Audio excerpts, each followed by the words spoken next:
اعوذ باللہ من الشیطان الرجیم بسم اللہ الرحمن الرحیم۔ آپ دیکھ رہے ہیں جواد علی آفیشیل چینل۔ جواد علی آفیشیل چینل کے تمام معزز ناظرین، آپ سب کو السلام علیکم۔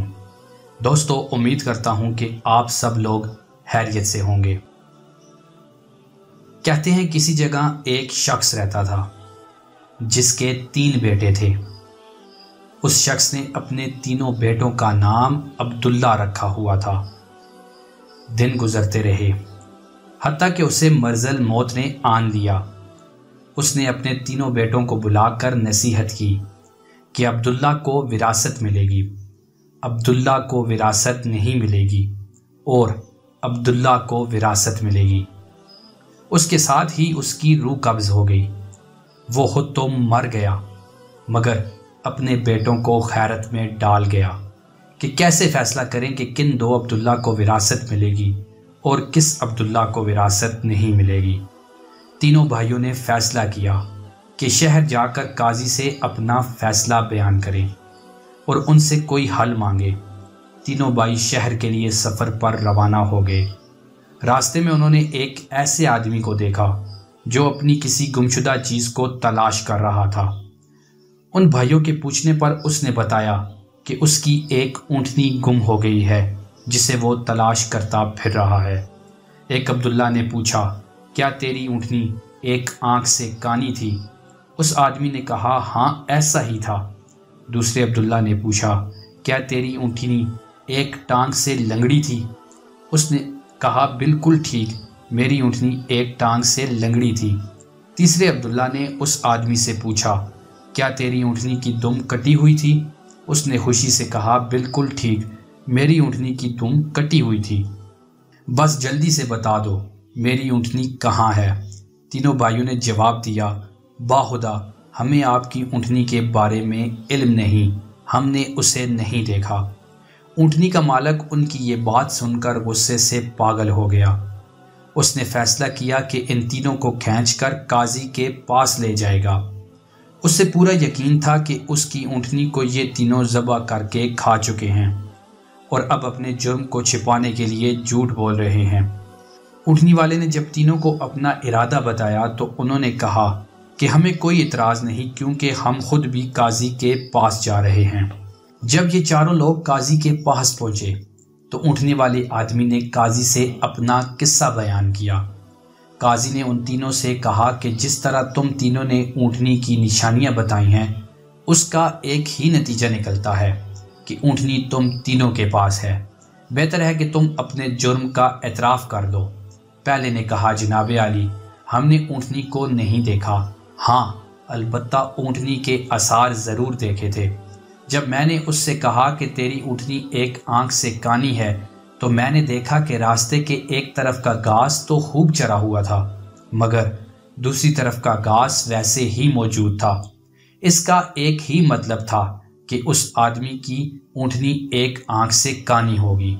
دوسرے عبداللہ نے کہا، میں نے دیکھا تھا کہ راستے میں 3 قدم تو خوب لگے ہوئے تھے مگر چوتھا قدم زمین پر معمولی پڑا ہوا تھا، جس کا مطلب بس اتنا بنتا تھا کہ یہ جانور لنگڑا بھی تھا۔ تیسرے عبداللہ نے کہا کہ اونٹ راہ چلتے ہوئے جب اپنا گوبر گراتے ہیں تو دم سے ادھر ادھر بکھیرتے ہیں، جبکہ جس راہ سے ہم لوگ آئے تھے اس راہ میں گوبر ایک ہی لائن میں سیدھا گرا ہوا تھا، جس کا ایک ہی مطلب نکلتا تھا کہ اس اونٹنی کی دم کٹی ہوئی ہے جو اپنا گوبر دائیں بائیں پھیلا نہیں سکتی۔ قاضی نے بغیر کسی دیر کے اس آدمی کی طرف دیکھا اور کہا کہ تم جا سکتے ہو، تمہاری اونٹنی ان لوگوں کے پاس نہیں اور نہ ہی انہوں نے اسے دیکھا ہے۔ اونٹنی والے آدمی کے جانے کے بعد ان تینوں بھائیوں نے قاضی سے اپنا قصہ بیان کیا، جسے سن کر قاضی بہت حیران ہوا اور ان تینوں سے کہا کہ تم آج کی رات مہمان خانے میں ٹھہرو، میں کل تمہیں سوچ کر اس کا کوئی حل بتاؤں گا۔ یہ تینوں بھائی مہمان خانے میں جا کر ٹھہرے تو انہوں نے محسوس کیا کہ ان کی نگرانی کی جا رہی ہے۔ کچھ دیر کے بعد ان کے لیے کھانا لایا گیا جو گوشت کے پکے ہوئے سالن اور روٹیوں پر مشتمل تھا۔ پہلے بھائی نے سالن کو دیکھتے ہی کہا کہ یہ سالن کتے کے گوشت کا بنا ہوا ہے۔ دوسرے نے کہا روٹیاں جس عورت نے پکائی ہیں وہ حمل کے ساتھ اور پورے دنوں سے ہے۔ تیسرے نے کہا یہ قاضی اپنی ماں کی ناجائز اولاد ہے۔ بات قاضی تک پہنچ گئی۔ اس نے تینوں کو دوسرے دن اپنی عدالت میں طلب کر لیا اور تینوں سے مخاطب ہو کر کہا تم میں سے کس نے کہا کہ یہ کتے کا گوشت بنا ہوا ہے؟